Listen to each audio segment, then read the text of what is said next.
Experiências, eu tenho muitas experiências, muitas. Eu acho até que é só você pensar, para um menino começar a pregar desde 11 anos de idade, entregar a sua vida integralmente para Deus e nunca parar de fazer o que está fazendo, você não pode...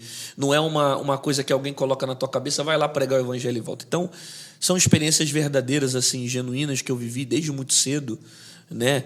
E que isso determinaram as minhas convicções.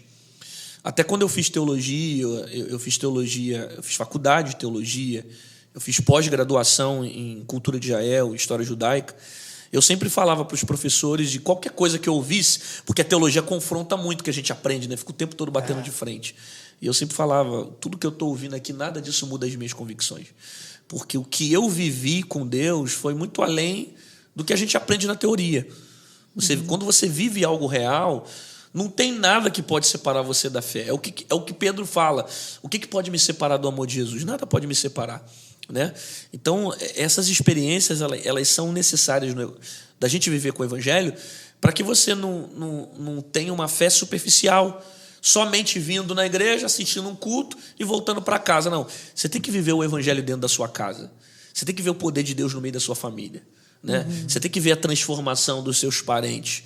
Você tem que ter testemunhos de respostas de orações, né? Eu posso contar para você várias aqui. Uma vez eu estava sem ter um tostão dentro de casa, era jovem ainda, adolescente, né? Sem ter um tostão dentro de casa, Deus falou assim, ó, levanta e vai para o ponto de ônibus, que eu vou te levar a um lugar para pregar. Eu falo assim, pô, Deus, ponto de ônibus para pregar? Só vai me levar, eu não tenho um centavo, como é que eu vou pegar ônibus, tal, essas coisas? Deus falou, vai. Aí eu fui. Quando eu cheguei lá no ponto de ônibus, fiquei lá parado, esperando, arrumado, né? Na época eu usava aquelas maletinhas, aquele suspensório de Marco Feliciano. Né? Aí eu estava lá esperando na esquina, entendendo o que Deus queria. E eu falei, Senhor, não tenho dinheiro para pregar, como é que eu vou sair? Não consigo nem pegar um ônibus aqui. E o lugar que Deus estava me orientando era distante. Aí Deus falou, espera. Aí daqui a pouco veio um vento soprando uma caixa. Na esquina tinha uma caixa rolando com o vento. Eu tirei a caixa. Aí tinha mais ou menos ali uns 10 reais, que era o valor da passagem na época, né?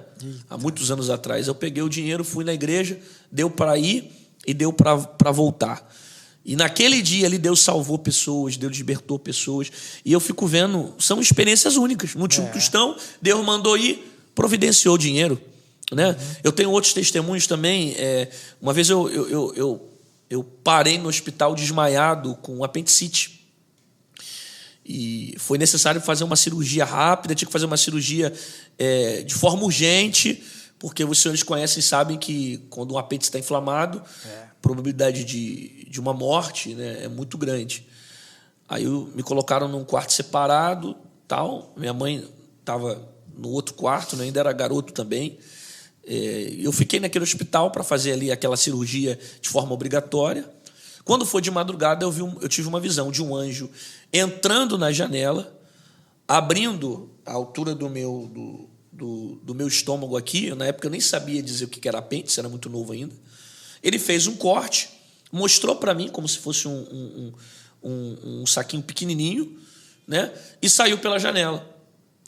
Aí eu acordei minha mãe e falei, mãe, o anjo vem aqui, me tocou, eu fui curado, tal, me tocou, eu fui curado.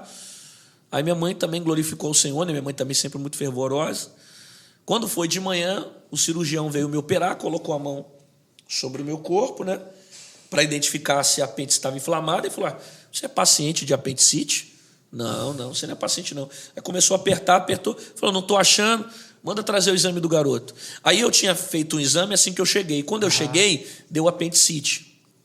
Quando foi de madrugada, eu fiz outros exames para saber como é que estava o meu estado. E eu fiquei com 2 exames. Um exame quando eu cheguei e o exame da madrugada após o fato do anjo ter me visitado. E o exame da madrugada não constava nada, que eu não tinha nem apêndice. Aí o médico falou assim, não, nós não vamos operar esse garoto não tem apêndice. Esse garoto está operado. Aí eu falei para ele que o anjo veio de madrugada e me operou. Aí ele olhou para mim e falou, realmente, então, foi o teu Deus que fez isso aí, porque você não tem apendicite. Eita. Então, assim, é um testemunho poderoso, porque eu fiquei com 2 exames. Um com apêndice e o outro 100. Sim. E quem operou? Foi o anjo. Entendeu? O anjo desceu lá e fez o milagre. Então tem muito testemunho de milagre, de libertação. Assim. A gente passa essas experiências com Deus que marcam a nossa vida, né? E nos fortalecem na fé para que a gente continue caminhando.